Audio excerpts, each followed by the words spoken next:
Assalamualaikum warahmatullahi wabarakatuh.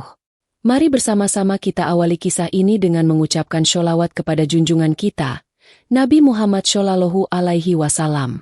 Allahumma sholli ala Sayyidina Muhammad wa ala ali Sayyidina Muhammad.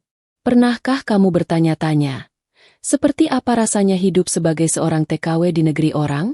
Bagaimana rasanya meninggalkan tanah air, keluarga, dan harapan hanya demi sesuap nasi? Dan apa jadinya ketika seorang pembantu rumah tangga sederhana justru dilamar oleh pria terpandang yang tak pernah ia bayangkan sebelumnya? Namaku Ajeng. Aku bukan siapa-siapa. Tapi hari ini, izinkan aku bercerita. Aku lahir di sebuah desa kecil di Jawa Tengah. Nama desanya bahkan tak tercantum di peta besar. Tapi di sanalah aku tumbuh, dikelilingi sawah, suara jangkrik, dan peluh orang tuaku. Ibuku seorang penjahit. Tangannya cekatan, menjahit baju dari kain sisa, demi uang Rp5.000 per potong. Kadang hanya dibayar sayuran atau beras. Tapi wajahnya tak pernah kehilangan senyum. Ia menerima apapun dengan ikhlas. Ayahku seorang buruh tani. Setiap pagi sebelum fajar, ia sudah berangkat ke sawah orang. Kadang hanya dibayar Rp20.000 dan sebungkus nasi. Tapi ia selalu bilang, kami harus bersyukur, masih diberi tenaga untuk bekerja. Aku anak sulung dari 3 bersaudara. Sejak kecil aku tahu, kami hidup dalam kekurangan. Sepatu bolong tak bisa diganti. Buku tulis harus digunakan 2 sisi. Dan makan kadang hanya nasi dan garam. Tapi di rumah kami, cinta berlimpah. Ibuku selalu bilang, miskin bukan alasan untuk menyerah. Dan aku percaya itu. Setelah lulus SMA, aku menatap langit malam di belakang rumah. Bintang bertaburan, tapi hatiku gelap. Aku tahu aku harus melakukan sesuatu. Aku harus mencari jalan agar adik-adikku bisa sekolah. Agar ibu tidak menjahit sampai mata kabur. Agar ayah tidak terus berkeringat di bawah matahari. Aku putuskan satu hal. Aku akan bekerja ke luar negeri. Menjadi TKW. Ya. Pembantu rumah tangga. Di negeri orang. Semua orang terkejut. Banyak yang mencibir. Tapi aku sudah bulat. Masalahnya, aku tak punya uang. Bahkan untuk membuat paspor pun tidak. Aku memberanikan diri mengetuk pintu tetangga kanan kiri. Aku pinjam uang untuk biaya pelatihan, paspor, koper, dan perlengkapan pribadi. Ada yang menolak. Tapi ada pula yang iba. Uang terkumpul. Tak banyak, tapi cukup untuk memberangkatkanku. Saat hari keberangkatan tiba, ibuku mengecup keningku dengan mata sembab. Ia berkata pelan, "Nak, jangan lupa sholat. Jangan takut. Allah selalu bersama orang yang niatnya baik." Aku naik bus malam ke Jakarta, bersama puluhan perempuan lain yang nasibnya mungkin tak jauh berbeda. Wajah-wajah lelah, tapi penuh harapan. Kami berangkat ke tanah yang asing. Arab Saudi. Tanah gurun yang hanya aku kenal dari televisi. Aku tahu, hidupku tak akan sama lagi. Dan ternyata aku benar. Hari pertama menginjakan kaki di Arab Saudi, aku seperti bukan siapa-siapa. Bandara begitu besar, asing, dan dingin. Bahasanya tidak kupahami. Aksara-aksara di dinding seperti coretan tak bermakna. Aku menggenggam erat tas kecil berisi foto keluargaku. Satu-satunya kekuatan yang kubawa dari kampung halaman. Aku dijemput oleh petugas agensi, lalu diantar ke rumah majikan pertamaku. Rumah besar bertingkat 3. Dinding marmer. Lampu gantung mengilap. Suasana sunyi, tapi mewah. Disinilah aku akan tinggal. Sendiri. Tanpa keluarga. Tanpa teman. Tanpa bisa berkata banyak. Pekerjaanku jelas. Membersihkan rumah, mencuci pakaian, merapikan kamar, dan membantu di dapur. Dari subuh hingga malam. Tidak boleh lambat. Tidak boleh salah. Kalau dimarahi, aku harus menunduk. Menangis pun diam-diam. Hari-hari terasa berat. Di setiap sudut rumah, aku merasa seperti bayangan. Ada tapi tak dianggap. Suara majikanku keras. Anaknya rewel. Ibunya kaku. Hanya sang ayah yang sesekali menatapku dengan pandangan netral. tanpa amarah. Malam hari adalah waktuku menangis. Di kamar kecil yang menjadi tempat tidurku, aku menatap langit-langit sambil berbisik dalam hati. Allah, kuatkan aku. Jangan biarkan aku menyerah. Setahun pertama, aku hampir tak pernah keluar rumah. Hanya jalan dari kamar ke dapur. Dari dapur ke kamar mandi. Badanku kurus. Tanganku kasar. Tapi sedikit demi sedikit, aku mulai terbiasa. Aku tahu, aku harus bertahan. Untuk ibu, untuk ayah, untuk adik-adikku. Setiap gaji yang kuterima, kukirim semua ke Indonesia. Aku tidak menyisakan untuk diriku sendiri. Bahkan baju pun tak kubeli. Aku hanya butuh cukup untuk makan, dan kuat untuk terus bekerja. Lalu, setelah 3 tahun bekerja, semuanya perlahan berubah. Majikan wanitaku mulai berbicara lebih sopan. Anak-anak mulai menyapaku dengan senyum. Bahkan suatu hari, sang ibu majikan memberiku hadiah baju gamis baru. Aku tidak tahu kenapa. Mungkin karena aku tak pernah menuntut apapun. Tapi yang tak kusangka adalah putra sulung majikanku, pria yang biasanya hanya pulang sesekali dari luar kota, tiba-tiba mulai memperhatikanku. Namanya Khalid. Umurnya sekitar 35 tahun. Berkacamata, berpenampilan rapi, selalu sopan. Biasanya ia hanya mengangguk kalau bertemu. Tapi lama-kelamaan, dia mulai menyapa. Bertanya apakah aku baik-baik saja. Bahkan suatu kali, ia menawari teh hangat. Aku tidak berpikir macam-macam. Karena bagiku, aku hanya pembantu. Tak pantas berharap lebih. Tapi takdir rupanya sudah punya cerita lain. Beberapa minggu kemudian, ibunya memanggilku ke ruang tengah. Suaranya datar, tapi jelas. Ajeng, Khalid ingin menikahimu. Waktu seolah berhenti. Aku terdiam. Mulutku kaku. Keringat dingin mengalir di punggung. Menikah? Dengan siapa? Dengan anak majikanku? Aku tidak menjawab. Air mataku menetes pelan. Campur aduk, antara takut, bingung, dan tak percaya. Malam itu aku tidak bisa tidur. Aku hanya menangis dalam sujud. Bertanya pada Allah, apa ini ujian? Atau jalan keluar? Dan malam-malam setelahnya, aku terus istikharah. Terus memohon petunjuk. Karena keputusan ini bukan hanya tentang aku, tapi tentang masa depan semua yang kucintai. Setelah hari itu, rumah majikanku menjadi sunyi. Tidak ada yang membahas lamaran itu lagi. Tidak juga Khalid. Tapi diam-diam, pikiranku tidak pernah berhenti memikirkannya. Aku yang hanya seorang pembantu rumah tangga, dilamar oleh pria Arab kaya, anak dari majikanku sendiri. Apakah ini nyata? Atau hanya sebuah candaan hidup yang sebentar lagi akan menghilang? Ibuku di kampung sempat kukabari. Awalnya ia tidak percaya.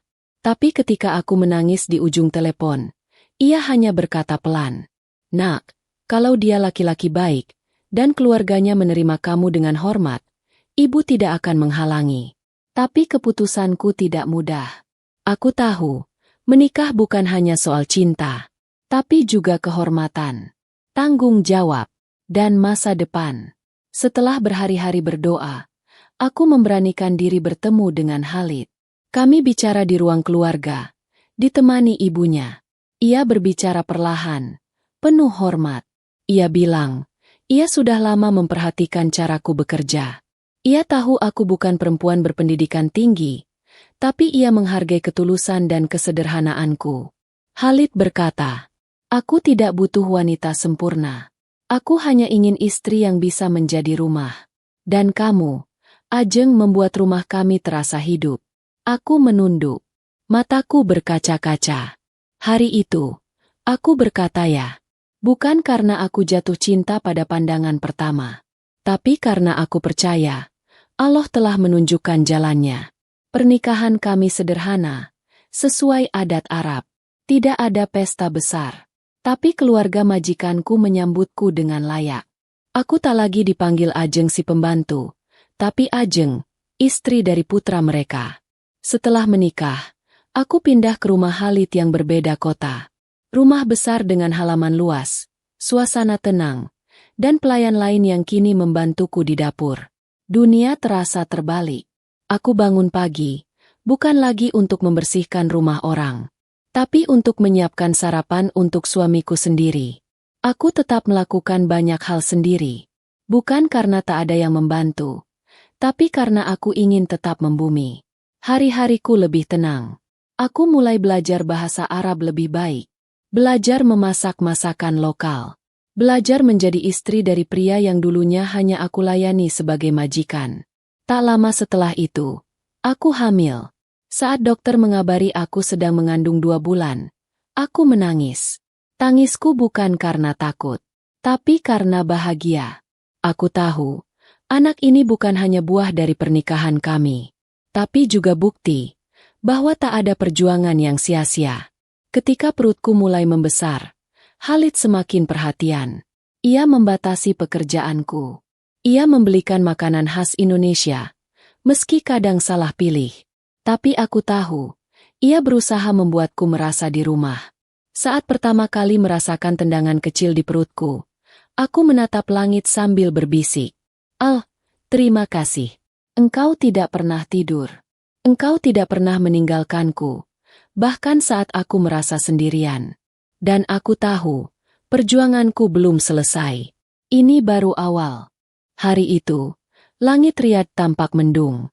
Padahal jarang sekali awan kelabu menggantung di negeri gurun ini. Tapi hatiku justru hangat. Aku bersandar di ranjang rumah sakit, menahan rasa yang tak pernah kurasakan sebelumnya. Sakit, deg-degan, harap, dan bahagia semua bercampur jadi satu. Setelah berjam-jam perjuangan, akhirnya aku mendengar suara itu. Tangisan pertama anakku. Laki-laki. Wajahnya merah. Matanya belum terbuka penuh. Tapi tangisnya memenuhi ruang bersalin. Air mataku tak bisa kutahan. Aku seperti bermimpi. Seorang gadis kampung, mantan pembantu rumah tangga, kini melahirkan anak dari lelaki Arab terpandang. Tapi bukan status yang membuatku menangis. Yang membuatku benar-benar menangis adalah rasa syukur yang tak bisa kuucapkan dengan kata-kata. Aku memeluk anakku dengan tangan bergetar. Nak, ibu dulu pernah kelaparan demi menyekolahkan adikmu. Tapi kini, kau lahir dengan selimut bersih, tempat tidur empuk, dan ayah yang mencintai kami. Ini semua karena Allah. Karena aku memilih untuk tidak menyerah waktu itu. Khalid datang masuk ke ruang rawat. Ia duduk di sampingku, mengusap rambutku pelan. Ia menatap anak kami, lalu menatapku. Terima kasih, katanya pelan. Kamu bukan hanya memberiku anak, tapi memberiku makna hidup. Hari-hari setelah kelahiran penuh dengan kebahagiaan. Aku sibuk menjadi ibu. Menyusui, begadang, belajar membedong dan memandikan bayi. Kadang aku panik, kadang aku tertawa sendiri. Tapi semua rasa lelah itu seperti sirna setiap kali aku menatap wajah kecil anakku. Keluarga Khalid menerima cucu pertama mereka dengan sukacita. Bahkan neneknya, yang dulu sangat kaku padaku, kini sering datang hanya untuk menggendong cucunya. Wajahnya lembut saat bermain dengan bayi kami. Ia bahkan memintaku memanggilnya Ummi. Tapi di balik semua kebahagiaan itu, ada satu kerinduan yang terus mengendap di hatiku. Ibuku, ayahku, adik-adikku. Aku ingin mereka melihat cucu mereka. Aku ingin mereka tahu bahwa semua perjuanganku dulu tidak sia-sia. Suatu hari, Khalid duduk di ruang makan, menatapku. Ia bilang, Ajeng, kita harus pulang ke Indonesia. Anak kita harus mengenal akarnya. Dan aku ingin bertemu orang tuamu. Aku menatapnya tak percaya. Pulang? Setelah sekian tahun? Bersama suami dan anak? Hatiku mendadak hangat. Ini bukan hanya tentang pulang, tapi tentang kembali sebagai diriku yang baru. Bukan Ajeng si pembantu, tapi Ajeng, anak dari seorang penjahit dan buruh tani, yang kini datang membawa keluarga kecilnya sendiri. Pesawat yang kami tumpangi perlahan mendarat di bandara. Hatiku berdebar. Ini pertama kalinya aku kembali ke tanah kelahiran setelah sekian tahun mengabdi di negeri orang. Tapi kali ini aku tidak sendiri. Di sampingku, Khalid menggenggam tanganku erat. Dan di pelukanku, anak kecil berumur 1 tahun tertidur dengan damai. Langkahku menyentuh tanah Indonesia. Udara lembab, aroma khas tanah basah, dan hiruk-pikuk suara dalam bahasa yang selama ini hanya kudengar lewat telepon. Rasanya seperti mimpi. Kami menumpang mobil sewaan menuju kampung. Jalanan sempit, sawah terbentang, dan rumah-rumah kayu menyambut kami seperti sahabat lama. Mobil berhenti di depan rumah kecil bercat biru yang mulai pudar. Di depan rumah, kulihat sosok wanita tua dengan kerudung lusuh berdiri kaku. Di sebelahnya, pria berjaket tipis menatap ke arah kami, tangannya bergetar. Itu mereka, ayah dan ibuku. Aku turun sambil menggandeng Khalid. Tanganku gemetar. Saat mata kami bertemu, ibu langsung berlari. Ia memelukku erat, sangat erat, seperti takut aku akan menghilang lagi. Aku menangis. Ibu menangis. Ayah menunduk, mengusap matanya. Aku memperkenalkan Khalid dengan suara bergetar. Ibu, ini suamiku. Ayah, ini menantumu. Khalid menunduk sopan. Ia mencium tangan ibuku, lalu memeluk ayahku. Ayah membalas pelukan itu dengan pelan, dan berkata, "Terima kasih, Nak, sudah menjaga anak kami." Aku mengajak mereka melihat cucu pertamanya. Ibu menangis lagi saat menggendong anakku. Ayah menyentuh pipi cucunya pelan-pelan. Lahir dari perempuan yang dulu mengayuh sepeda hanya untuk menjemput jahitan, kata ayah, matanya berkaca-kaca. Hari itu, rumah kami ramai. Tetangga berdatangan. Banyak yang tak percaya bahwa aku, Ajeng, pulang dengan suami orang Arab dan anak laki-laki yang lucu. Tapi aku tak peduli. Bukan kemewahan yang ingin kutunjukkan. Tapi bahwa perjuangan, sekecil apapun, akan ada akhirnya. Khalid betah di kampung. Ia ikut ke sawah bersama ayah. Ia mencicipi sambal terasi buatan ibu. Ia tidur di kamar kecil dengan kipas angin seadanya, tanpa keluhan. Setiap malam, aku melihat ke sekelilingku. Anak kecilku tertidur pulas. Khalid mengaji pelan, dan suara jangkrik memenuhi malam. Aku tak butuh lebih dari ini. Sebelum kembali ke Arab, aku memeluk ibu dan ayah lebih lama dari biasanya. Bu, aku akan sering pulang. Aku janji. Ibu hanya tersenyum dan berkata, "Pulanglah, kapanpun kamu ingin. Tapi jangan lupa, Ajeng, tetaplah jadi kamu yang dulu. Yang sederhana, yang sabar, dan yang selalu ingat bahwa semua ini karena Allah, bukan karena siapa-siapa." Aku mengangguk. Dalam hati aku berjanji, tak akan pernah melupakan dari mana aku berasal. Karena sekuat apapun aku berdiri hari ini, itu semua dimulai dari sebuah rumah kecil di pinggir sawah, dan dari cinta orang tua yang tak pernah menuntut apa-apa dariku. Setelah kembali ke Arab, hidupku terlihat sempurna dari luar. Rumah mewah, suami penyayang, dan anak yang sehat. Tapi seperti langit cerah yang tiba-tiba diselimuti debu padang pasir, badai datang tanpa aba-aba. Khalid, yang biasanya pulang tepat waktu, mulai sering terlambat. Ia bilang ada urusan bisnis. Kadang 2 hari, kadang lebih. Awalnya aku percaya. Tapi hati seorang istri bisa merasakan perubahan, bahkan dari suara yang terdengar lewat telepon.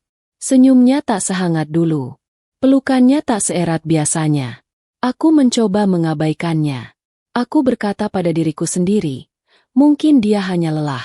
Tapi rasa khawatir itu tumbuh. Diam-diam mengikis tenangku. Sampai suatu malam, aku melihat pesan masuk di ponsel suamiku yang tertinggal di meja. Bahasanya Arab, tapi aku sudah cukup fasih. Pesan itu dari seorang wanita. Isinya tak perlu kuterjemahkan panjang. Intinya, mereka sudah saling mengenal cukup lama. Dunia seakan berhenti. Aku tidak menjerit, tidak memaki. Hanya menatap layar ponsel itu lama. Lalu kututup pelan, kuletakkan kembali di tempatnya. Aku berjalan ke kamar dan menatap anakku yang sedang tidur. Air mataku jatuh satu persatu. Aku tahu, di negeri ini, laki-laki bisa punya lebih dari satu istri. Itu bukan hal aneh. Tapi hatiku tetap terluka. Karena bukan poligaminya yang menyakitkan, tapi ketidakjujuran. Karena aku bukan orang luar. Aku istri sahnya, ibu dari anaknya. Dan aku merasa tak pantas dikhianati begitu diam-diam. Malam itu aku kembali sujud. Aku tidak berdoa agar Khalid kembali padaku. Tapi aku berdoa agar Allah menjaga hatiku. Supaya aku tidak berubah menjadi wanita penuh kebencian. Pagi harinya, aku menatap wajah suamiku dan berkata pelan, "Jika hatimu terbagi, aku tak akan memaksa. Tapi jangan lupa, aku datang ke hidupmu bukan karena kemewahanmu, tapi karena takdirmu yang mengetuk pintuku dengan hormat. Maka jangan nodai kehormatan itu dengan dusta." Khalid terdiam. Ia menunduk, lalu memelukku. Lama, ia meminta maaf. Ia menangis. Ia berkata, wanita itu masa lalunya. Mereka hanya bertemu kembali, tapi tidak ada yang serius. Aku tak tahu apakah itu jujur atau tidak. Tapi aku memilih diam. Karena aku belajar, tidak semua luka harus dibalas dengan amarah. Kadang cukup didoakan, agar yang melukai diberi kesadaran, agar yang terluka diberi kekuatan. Hubungan kami tidak semanis dulu, tapi aku tetap menjadi istri. Aku tetap merawat anak kami dengan penuh cinta. Aku tidak mengemis kasih, tapi juga tidak menutup pintu maaf. Karena aku percaya, Allah tahu niat hatiku, dan aku menyerahkan semuanya pada Dia yang Maha Adil. Setiap luka, kalau kita ikhlas, akan menjadi pelindung. Bukan untuk membalas, tapi untuk membentuk kita menjadi lebih kuat dari sebelumnya. Dan aku memilih itu. 3 tahun berlalu sejak malam di mana hatiku pecah namun tetap kupeluk dengan sabar. Waktu tak serta-merta menyembuhkan segalanya. Tapi ia mengajarkan banyak hal. Tentang menerima, tentang memaafkan, dan tentang mencintai diri sendiri tanpa harus kehilangan siapa diri kita sebenarnya. Khalid berubah. Tidak drastis, tapi perlahan. Ia mulai kembali seperti dulu. Lebih hadir, lebih peduli, dan lebih sering melibatkan aku dalam hidupnya. Aku tidak bertanya lagi tentang masa lalunya. Tidak pula mengungkit luka yang pernah ia torehkan. Karena aku belajar, kebahagiaan tak selalu hadir karena semua hal sempurna. Tapi karena kita memilih untuk tetap tinggal, meski pernah merasa ingin pergi. Anakku tumbuh dengan cepat. Matanya menatap dunia dengan rasa ingin tahu yang besar. Setiap ia memanggilku dengan sebutan, Ummi, hatiku seakan diingatkan bahwa aku sudah menempuh perjalanan panjang, dari seorang gadis desa menjadi seorang ibu di negeri orang. Dan pada suatu malam, Khalid menatapku setelah sholat. Ia menggenggam tanganku dan berkata, Ajeng, maukah kamu pulang ke Indonesia? Tapi bukan untuk berlibur. Kita tinggal di sana selamanya. Aku menatapnya, terdiam. Aku tidak percaya dengan apa yang kudengar. Ia melanjutkan, aku ingin hidup di tempat di mana kamu dilahirkan. Di tanah yang membuatmu kuat.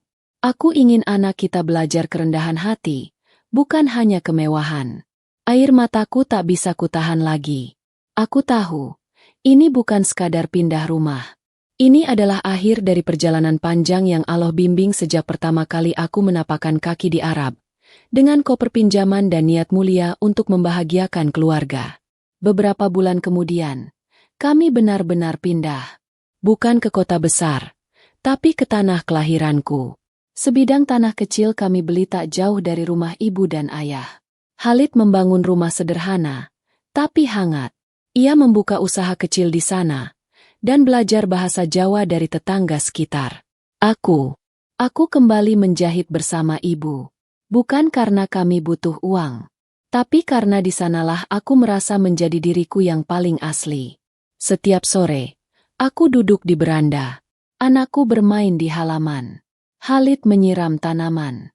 Dan suara azan maghrib terdengar dari surau kecil di ujung gang. Aku menatap langit yang dulu hanya bisa kulihat lewat mimpi, dan kini jadi atap dari kehidupan baruku. Dan setiap malam, saat aku memejamkan mata, aku selalu berkata pada diriku sendiri, Ajeng, kamu telah melalui banyak hal. Kamu pernah jatuh, pernah dihina, pernah diremehkan, dan pernah nyaris menyerah. Tapi kamu tidak berhenti. Kamu terus berjalan. Dan sekarang, kamu pulang. Bukan sebagai tamu, tapi sebagai seseorang yang telah menang, tanpa harus mengalahkan siapapun. Karena kebahagiaan sejati, bukan tentang di mana kamu berada, tapi dengan siapa kamu menjalaninya, dan untuk apa kamu bertahan selama ini.